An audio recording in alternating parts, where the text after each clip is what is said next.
Hello mga kawilis, welcome back po again sa aking munting channel. Ito mga kawilis, ang gagawin natin dito ay yung empty tank ng PCP ng Armscore. Yung Armscore ko mga kawilis, kinonvert ko na sa hand pump, kaya di ko na kailangan to. Itong tangke na to. Meron to dito nakadugtong dito.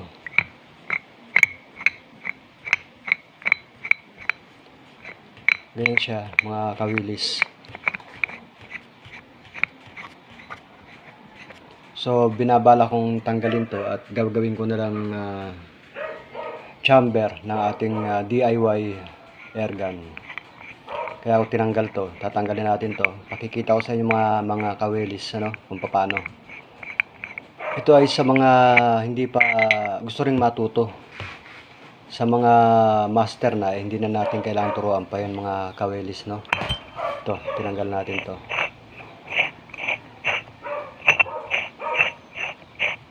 Mabuti ito mga kawilis, makapal at matibay talaga to. Hindi to basta-basta kayang sirain ng hangin, Ayan siya, oh. Ito, dati na siyang may butas.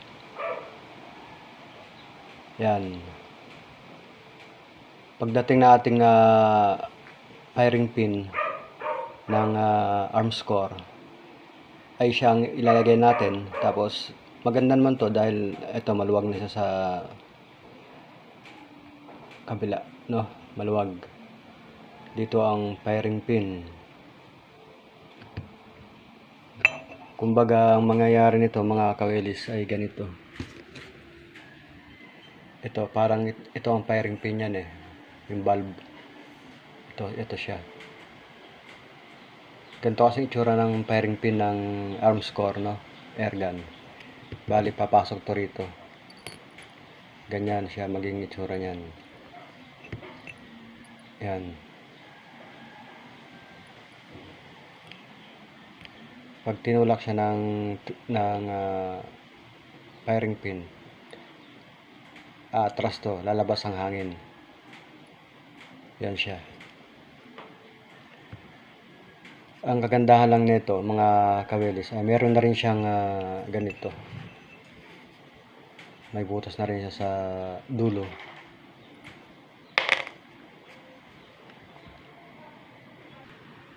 Ito, may butas na siya na pwedeng natin siya na ang magiging guide ng ating firing pin. Yun, dito siya, ganun siya.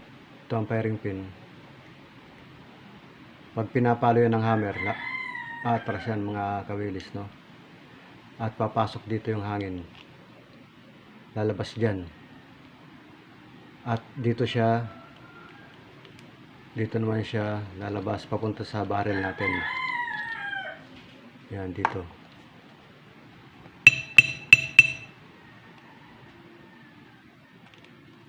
May butas na yan mga kawilis, meron na yung butas.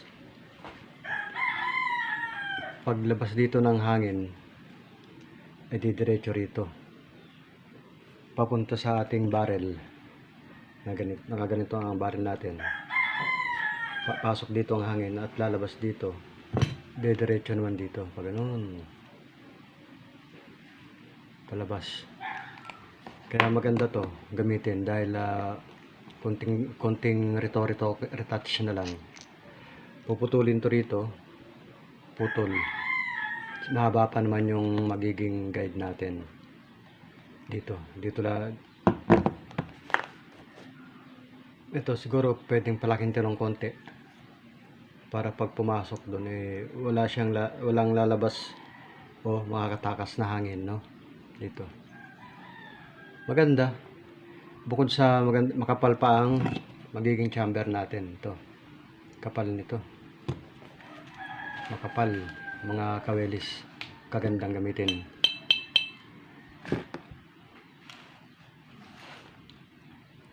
60 liters pa. So hindi man natin kailangan punuin to mga kawilis, no? Dito kailangan punuin. Kumbaga, nasa mga 1,200 PSI lang.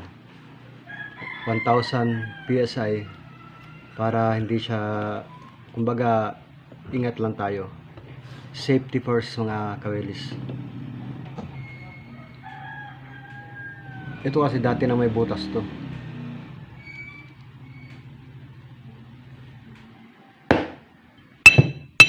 Yun. Ito siya. May takip kasi siya eh.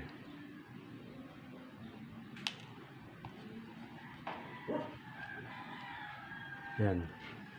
Kaya pag tinanggal mo yung takip, meron siyang butas. Pwedeng dito dadaan yung pinaka-outlet na papuntang barrel o kaya pwede nating gawing ano yan, mga kawilis. Gawing lagayan ng valve. Gauge pala. At pwede rin tayo magbutas uli rito. Bubutas uli tayo rito.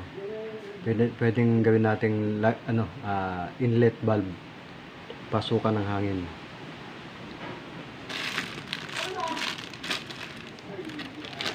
Tingnan natin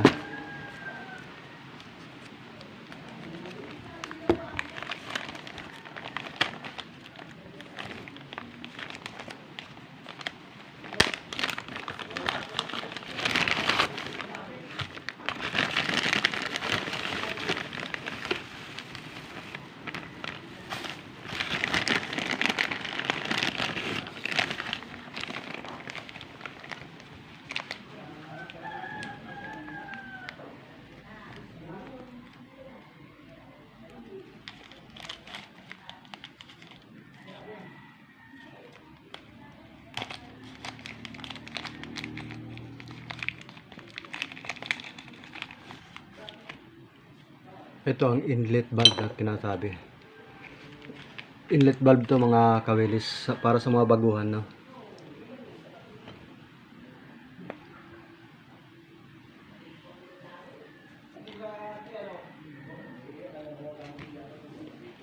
Pwede natin ditong ilagay ito para pag magkakarga tayo ng hangin ito. Yan. Yung ano namin nung nagpabuko kami at hindi ko na-asikaso nung upuan, Gilbert.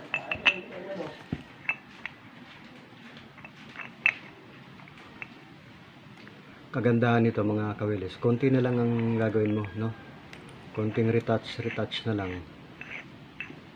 Yan.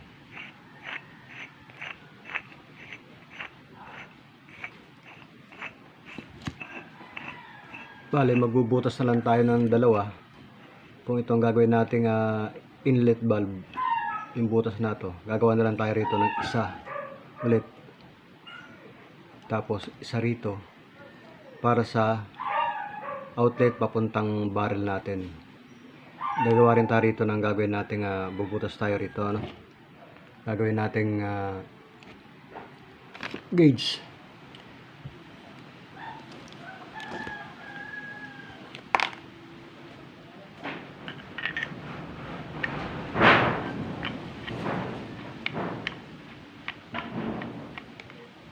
So, yan mga kawilis, no? Abangan na lang ninyo sa susunod na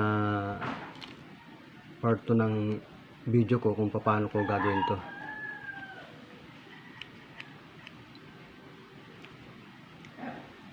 Kasi ang mga dati kong ginawa ay ganito ang ginagawa kong chamber dati. Mga nagawa kong una ay ganito ang chamber. Dito ang inlet valve. Tapos dito ang gauge. At ito ang outlet papuntang chamber, papuntang barrel natin. So ngayon papalitan na natin. Nakatagpo tayong ganitong tangke na hindi na masyadong matrabaho, ano. Kaya papalitan natin. So ayun mga kawilis, hanggang sa muli at maraming salamat sa panonood. Abangan na lang natin ang part 2 ng aking video. Sa mga hindi ko pa subscriber, baka naman po. At pa-like na rin din po ang ating video. Maraming salamat. Hanggang sa muli. God bless. Masalam.